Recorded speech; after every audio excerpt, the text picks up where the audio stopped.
Одморете се малку од многуте активности и слушнете коментар за животот од доктор Харолд Сала.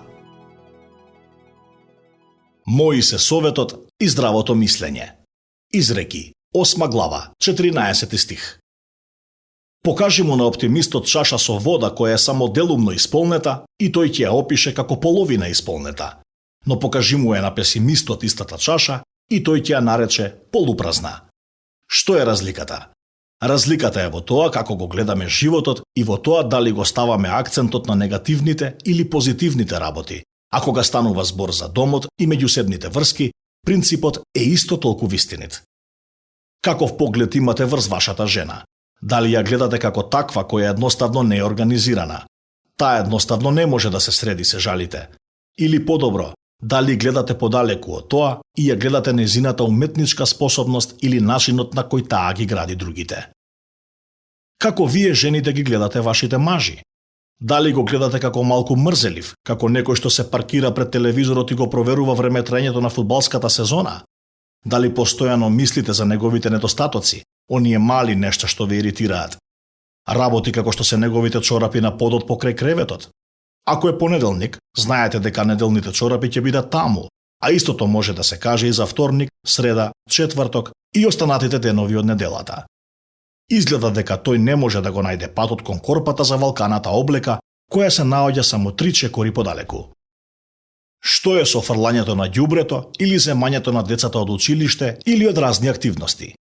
Ќе си помислите дека по сите разговори за менување на улогите во бракот би требало полесно да се елиминираат расправиите околу овие мали прашања.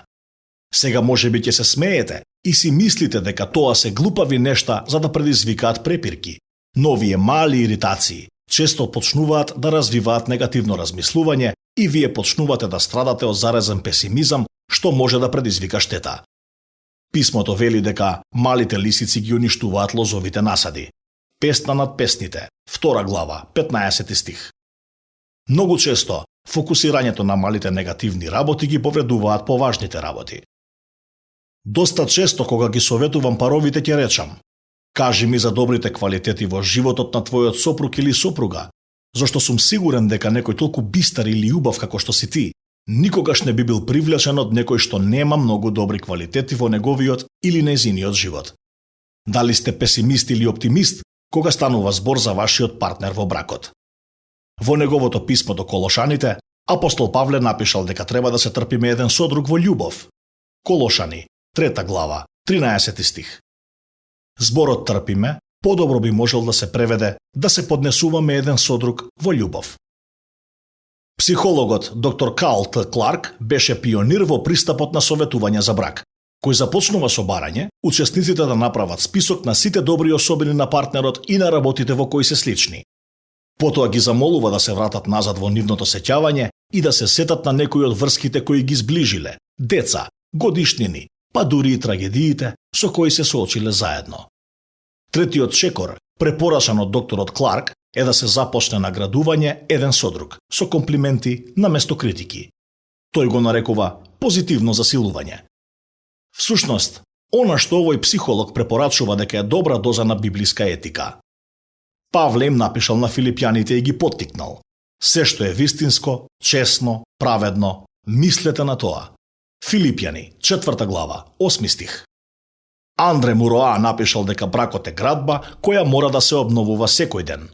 Со позитивната изградба на ова здание може да се елиминира многу фрустрација и да стане посреќна личност во исто време.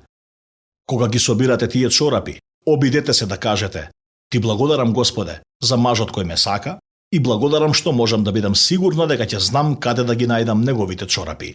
Тоа е нешто за кое може да се биде благодарен.